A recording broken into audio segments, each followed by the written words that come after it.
स्वागत है आपका प्राचीन भारत के इतिहास में।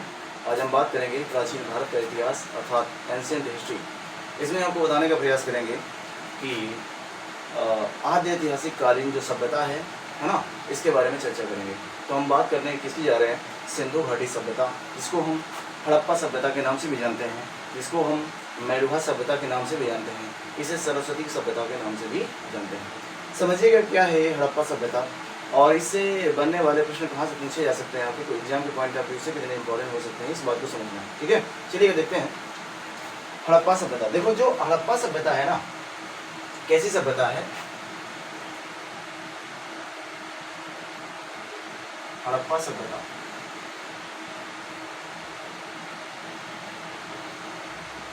हड़प्पा सभ्यता का जो कालक्रम है NCERT जो बताता है वह 2550 से लेकर के 1900 तक बताता है। कैसा बताता है? लेकिन कार्बन डेटिंग के अनुसार ये NCERT बताता है। लेकिन कार्बन डेटिंग के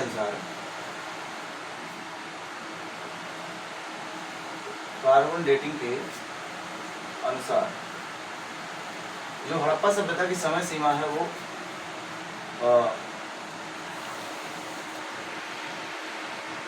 2550 से लेकर के 1750 तक है ना। मतलब ये क्या है? ईसा पूर्व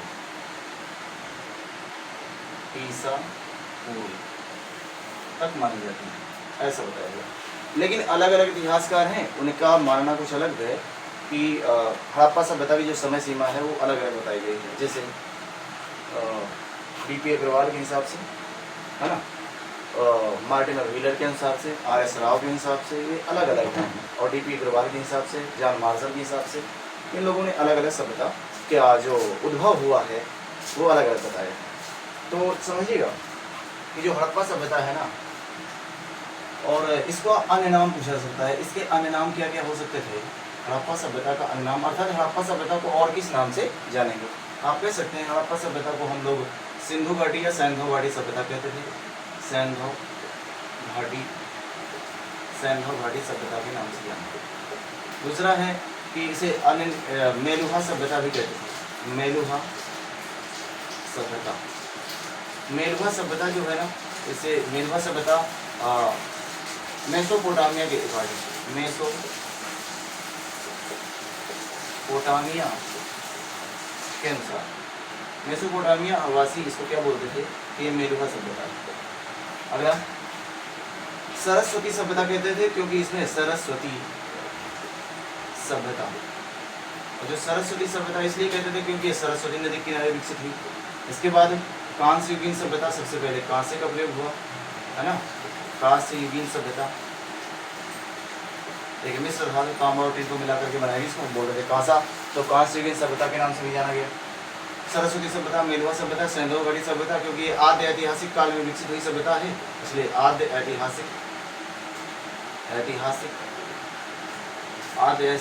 ऐतिहासिक कालीन सभ्यता के नाम से जाना गया। ये भी तो आप बता सकते हैं कि इसके अन्य नाम क्या क्या हो सकते हैं, है ना। इस बात को समझ सकते हैं। हड़प्पा सभ्यता, अब सबसे पहले जो खोजा गया, देखिए जब हड़प्पा सभ्यता नहीं, जिसकी खोज नहीं हुई थी, जो हड़प्पा सभ्यता है, जो सबसे पहला नगर मिला, जो खोजा गया पहला नगर कौन सा था? इसका नाम था हड़प्पा। इसलिए सबसे पहले खोजा गया, इसलिए इसका नाम क्या पड़ा? हड़प्पा सभ्यता रखा जाता है। सबसे पहले इस नगर को खोजा गया, और किसने खोजा था? खोज करता है इसके दयाराम साहनी। कौन थे? दयाराम साहनी। इन्होंने कब खोजा? 1921 ईस्वी में सबसे पहले इस हड़प्पा स्थल की खोज की थी। और ये कहाँ पर पाया गया है? तो आप इस नदी के किनारे, नदी का नाम था रावी नदी के किनारे, रावी नदी का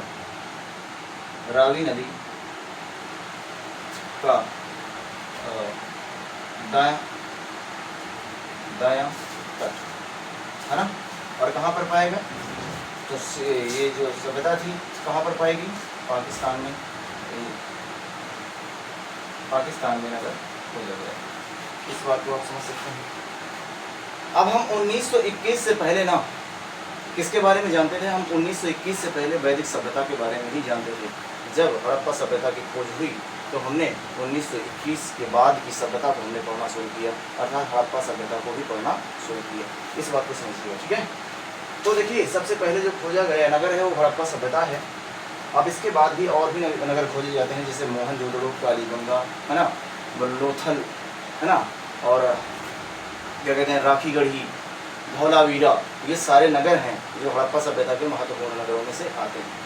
तो हम बात करते हैं, अब सबसे पहले इसकी बात कर लेते हैं कि जो नगर हैं और इनके खोजकर्ता क्यों हुए, जो हड़प्पा सभ्यता की जो खोज हुई है वो कैसे हुई।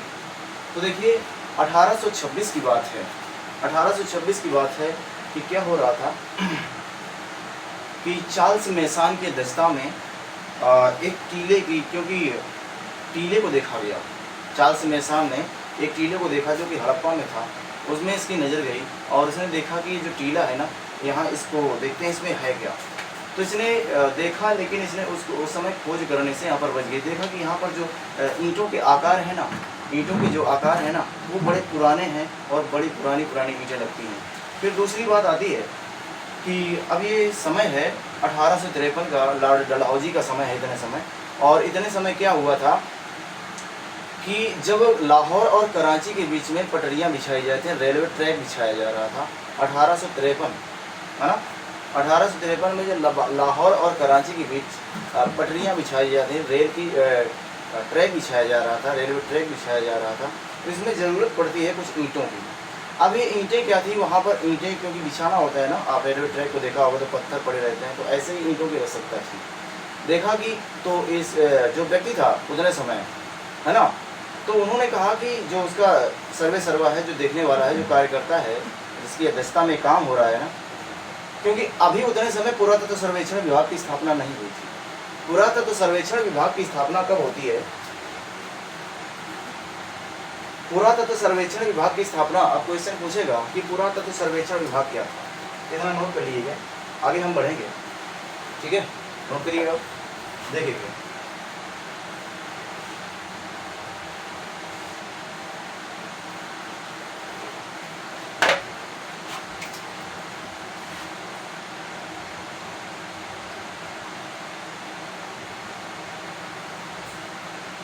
आपसे क्वेश्चन पूछेगा पुरातत्व सर्वेक्षण विभाग की स्थापना कब होती है? विभाग, ठीक है, इसकी स्थापना कब हुई? इसकी स्थापना होती है सन 1860 ईस्वी में। कब होती है? 1860 AD में, 1860 ईस्वी में। किसने किया था? तो पुरातत्व सर्वेक्षण विभाग का संस्थापक कौन था? संस्थापक, क्वेश्चन कई बार पूछा गया है। संस्थापक जो है ना वो अलेक्जेंडर कनिंघम है। कौन है? Alexander Cunningham.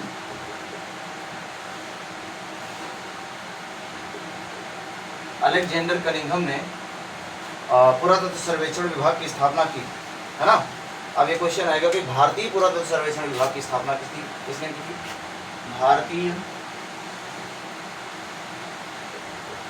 भारतीय पुरातत्व सर्वेक्षण विभाग की स्थापना किसने की? कि किसके समय हुई थी? तो ये समय किसका है? लॉर्ड, अंग्रेज है लॉर्ड कर्जन। इसका नाम क्या है? Lord Curzon. और कर्जन का समय क्या है? ये जो कर्जन का समय है वो 1899 से 1905 तक रहता है। तो इसकी स्थापना होती है सन 1902 ईस्वी में। अब इसी पूरा पूछा जाएगा कि बताइए इसका मुख्यालय कहाँ पर था? मुख्यालय कहाँ पर था? आप बता दें कि नई दिल्ली में था, अर्थात नई दिल्ली में बनाया गया, वर्तमान में नई दिल्ली में है। पुरातत्व सर्वेक्षण विभाग की स्थापना, है ना। तो ये आ गया, ठीक है। अब देखो चार्ल्स मेसन, जो जॉन मार्शल रहते हैं, कौन? John Marshall. तो जॉन मार्शल का जो समय है, जॉन मार्शल जो आते हैं ना, तो ये जो इनका जो समय है 1921-22। अब इतने समय को जो इस समय चल रहा है, जॉन मार्शल पुरातत्व सर्वेक्षण विभाग के अध्यक्ष। कौन? पुरातत्व सर्वेक्षण विभाग का अध्यक्ष, पुरातत्व सर्वेक्षण विभाग का जो अध्यक्ष था ना, उसका वो कौन है, जॉन मार्शल। तो जॉन मार्शल की अध्यक्षता में 2 सदस्य इसके आए, 2 सदस्य जो इसके मेंबर थे, इनके नीचे काम करने वाले 2 सदस्य थे। एक का नाम था दयाराम साहनी, दयाराम साहनी, और दूसरे का नाम था राखाल दास बनर्जी, राखाल दास बनर्जी। और राखाल दास बनर्जी और दयाराम साहनी की अध्यक्षता में इन्होंने हड़प्पा सभ्यता की खोज करने के लिए शुरू किया। लेकिन 1921 ईस्वी में दयाराम साहनी ने हड़प्पा नामक नगर की खोज की, और 1922 ईस्वी में राखाल दास बनर्जी ने मोहनजोदड़ो नामक नगर की खोज की थी। ठीक है ना, इस बात को समझना है। अभी हम थोड़ा सा आपसे बात करेंगे, इतना तो आप ये समझ पा रहे होंगे कि ये जो हड़प्पा सभ्यता था उसके नामकरण के बारे में हमने बताया, और हड़प्पा सभ्यता की खोज कब हुई। हड़प्पा सभ्यता की खोज 1921 ईस्वी में राखाल दास दयाराम साहनी द्वारा होती है। सबसे पहला स्थल है, इसलिए इसे हड़प्पा सभ्यता कहा जाता है, क्योंकि हड़प्पा वासी सबसे पहले एक धातु से परिचित थे, इसका नाम था क्या, कांसा से पहली बार परिचित हो, क्योंकि इन्होंने एक मिश्र धातु बनाया, तांबा और टिन को मिलाकर के एक मिश्र धातु बनाया जिसको कांसा कहते थे, और व्यापक रूप में कांसे का प्रयोग हड़प्पा सभ्यतावासी करते थे, इसलिए इस सभ्यता को कांस्ययुगीन सभ्यता के नाम से जाना गया। दूसरी बात ये थी कि मेलुहा सभ्यता इसका नाम क्यों पड़ा, क्योंकि मेसोपोटामिया की जो सभ्यता के अकॉर्डिंग जो मेलुहा है ना, मेसोपोटामिया वासी हैं, हड़प्पा सभ्यता को मेलुहा के नाम से जानते थे। सरस्वती इसका नाम इसलिए पड़ा क्योंकि सरस्वती की नदी के किनारे विकसित होने वाली सभ्यता थी, इसका नाम इसलिए सरस्वती सभ्यता पड़ा। सिंधु घाटी सभ्यता इसलिए पड़ा क्योंकि ज़्यादातर स्थल सिंधु घाटी सभ्यता के किनारे विकसित हुए, इसलिए इसका नाम सिंधु घाटी सभ्यता भी पड़ा। इस प्रकार से आपकी प्रमाणिक जो नाम है वो सिंधु घाटी सभ्यता का प्रयोग किया जाता है। वैसे इसका नाम सबसे पहले जो लिया जाता है वो हड़प्पा सभ्यता लिया जाता है। पुरातत्व सर्वेक्षण विभाग क्या होता है, जो पुरानी और तत्व में चीज़ें, पुरानी चीज़ों का जो खोज हुई है ना, उनकी चीज़ों का जब जैसे पुरानी जो चीज़ें होती हैं उनकी खोज करने का श्रेय किसको जाता है। सबसे पहले इसका अध्यक्ष जो बनाया गया वो एक अंग्रेज व्यक्ति है जिसका नाम है अलेक्जेंडर कनिंघम। इसने पुरातत्व सर्वेक्षण विभाग की स्थापना किया। इसके बाद चीज़ों को देखा, परखा और जाना कि क्या ये जो वस्तुएं हैं वो कितनी पुरानी हैं। कार्बन डेटिंग करवाया। कार्बन डेटिंग किसकी की जाती है, जो जीवाश्म जो वस्तुएं होती हैं, कैसी वस्तुएं, जैसे पुरानी जो क्या कहते हैं, जो जीवित वस्तुएं थीं लेकिन वो दब करके या उनके कंकाल हमें मिलते हैं, तो उन वस्तुओं को हम क्या करवाते हैं, कार्बन डेटिंग। लेकिन जो मृत वस्तुएं हैं जैसे चट्टान, सिक्के, इमारतें, पर्वत, पहाड़, ये जो पुरानी जैसे मृत चीज़ें हैं ना, कठोर चीज़ें हैं, इन चीज़ों की मृत चीज़ों की क्या कहते हैं एज का पता लगाने के लिए हम यूरेनियम 235 का प्रयोग करते हैं। इस तरीके से हमने जाना। लेकिन अब थोड़ा सा हम बात कर लेते हैं हड़प्पा सभ्यता का विस्तार कहाँ पर था और ये हड़प्पा सभ्यता कहाँ पर फैली हुई थी। इंपॉर्टेंट क्वेश्चन यहाँ से बनेंगे आपसे और पूछा जाएगा। चलिएगा आगे बात करते हैं कि हड़प्पा सभ्यता का विस्तार किन किन देशों पर था और भारत के कौन कौन से राज्य थे जहाँ पर हड़प्पा सभ्यता फैली हुई थी, इस बात को समझना है। तो हम डालेंगे रीडिंग किया हड़प्पा सभ्यता का विस्तार। और हड़प्पा सभ्यता के विस्तार से संबंधित आपके क्वेश्चन बन जाते हैं कि इसका जो विस्तार था, एरिया अगर पूछा जाए, क्षेत्र पूछा जाए, तो आप क्या बताएंगे, इसका क्षेत्र था ना वो लगभग 13 lakh kilometre square, 13 lakh kilometre square, मतलब 13 लाख वर्ग किलोमीटर पर, यस लगभग अप्रॉक्स है ना, फैली हुई सभ्यता थी, है ना। 13 लाख वर्ग किलोमीटर पर फैली हुई है सभ्यता थी। अब ये सभ्यता 13 लाख वर्ग किलोमीटर फैली हुई थी, तो बताइएगा कौन कौन से देश पर फैली हुई थी। अगर देश की बात करेंगे तो देश में हमारे भारत आता है, भारत, फिर इसमें क्या था, पाकिस्तान था, फिर इसमें क्या था, अफगानिस्तान था, अफगानिस्तान। तो ये सभ्यता 3 देशों पर फैली हुई थी। अब अगर बात करेंगे कि 3 देश थे, तो हम सबसे पहले भारत की बात कर लेते हैं। भारत में कौन कौन से, क्योंकि देखो अलग अलग जगह भी हैं, तो सबसे पहले हम राज्यों की स्टेट्स की बात कर लेते हैं। भारत में कहाँ पर फैली हुई थी, तो भारत में ये सभ्यता कहाँ पर फैली हुई थी, पंजाब को ले लीजिएगा, पंजाब में फैली हुई थी। और कहाँ पर फैली हुई थी, ये राजस्थान में फैली हुई थी, राजस्थान वर्तमान की बात करते हैं, राजस्थान में फैली हुई थी, है ना। वर्तमान में भारत की जो हड़प्पा सभ्यता कहाँ पर फैली हुई थी, पंजाब में फैली हुई थी, राजस्थान में थी, गुजरात में थी, गुजरात, है ना, हरियाणा, उत्तर प्रदेश, यूपी, एमपी, है ना, और तो कितने राज्य हो गए? 1 2 3 4 5 6। क्या बच रहा है? हरियाणा हो गया।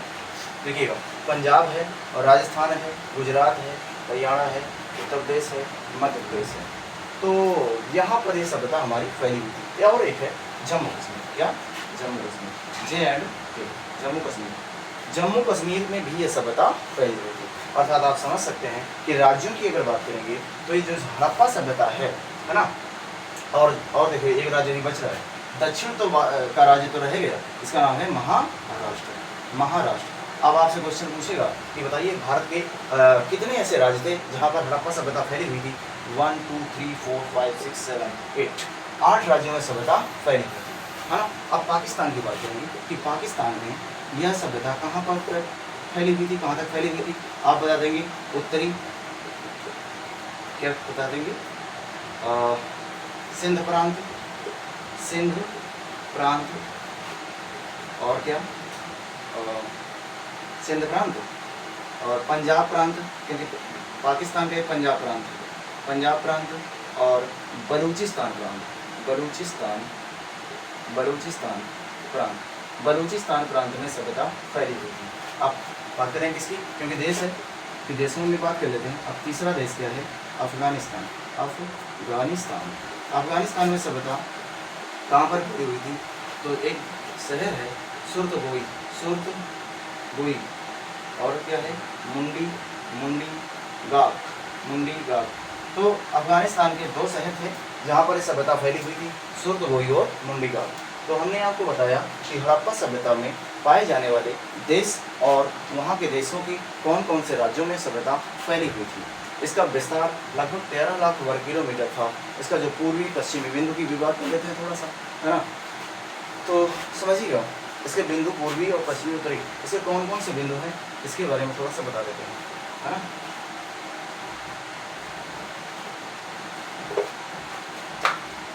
हड़प्पा सभ्यता का जो आकार है ना, आकार की अगर बात करेगा, इसका आकार था त्रिभुजाकार, त्रिभुजाकार।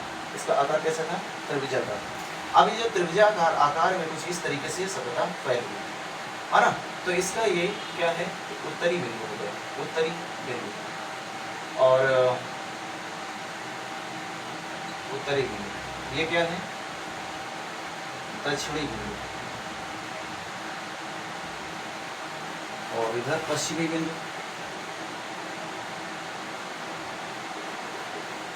पश्चिमी बिंदु। और इधर ये पूर्वी बिंदु हो जाएगा, क्या? पूर्वी बिंदु, है ना। अब देखिए दक्षिणी बिंदु है, राज्य की बात करेंगे तो महाराष्ट्र में पाया जाएगा, महाराष्ट्र। और महाराष्ट्र का जो शहर था इसका नाम था दायमाबाद, दायमाबाद, है ना, दायमाबाद। दायमाबाद अगर नदी पूछेगा तो बता देंगे किस नदी के किनारे था? प्रवरा नदी के किनारे था, प्रवरा नदी के किनारे बसा हुआ था। दक्षिणी बिंदु, इसका पूर्वी बिंदु जो है वो आलमगीरपुर, क्या? आलमगीरपुर। और ये यूपी के मेरठ में पाया गया। कहाँ पर? मेरठ पाया गया। किस नदी के किनारे था? आप बता देंगे हिंडन नदी के किनारे, हिंडन नदी के किनारे ये पाया गया। दूसरा, अगर उत्तरी बिंदु की बात करेंगे तो जम्मू कश्मीर में, कहाँ पर? जम्मू कश्मीर राज्य में पाया गया। जिला बता देंगे तो मांडा जिला था, है ना। किस नदी के किनारे था? तो बता देंगे चिनाब नदी के किनारे, है ना। पश्चिमी बिंदु की बात करें तो ये कहाँ था? सुतका गेंडो, कहाँ पर था भाई? बलूचिस्तान प्रांत, पाकिस्तान का बलूचिस्तान प्रांत, पाकिस्तान का बलूचिस्तान प्रांत में, है ना। किस नदी के किनारे विकसित था? किस नदी के किनारे पाया गया? आप बता देंगे दास गया, दस्त नदी के किनारे। तो इसकी बात की, इसके हड़प्पा सभ्यता के पूर्वी, पश्चिमी, उत्तरी और दक्षिणी बिंदुओं के बारे में बात किया है। आपको समझ आया होगा शायद, उम्मीद है। तो क्या करिएगा ना, देखिएगा कि हड़प्पा सभ्यता से आने वाले जो शहर के बारे में बात करेंगे और आपको इससे बनने वाले प्रश्न के बारे में जो महत्वपूर्ण हो सकते हैं उसको बताने का प्रयास करेंगे। तो अभी हमने इसके बारे में बताया, आगे चलेंगे, आगे वीडियो में आपको बताएंगे। तो यहाँ तक के लिए इतना ही काफ़ी है। और अगले वीडियो में आपसे मिलते हैं और बात करते हैं बेहतर तरीके से हड़प्पा सभ्यता के शहर और उनमें पाई जाने वाली वस्तुएं, साक्ष्य क्या क्या था। तब तक देखते रहिएगा और बने रहिएगा साथ में। और चैनल को नए हैं तो सब्सक्राइब कीजिए, लाइक करिए, शेयर कीजिए। जय हिंद, जय भारत।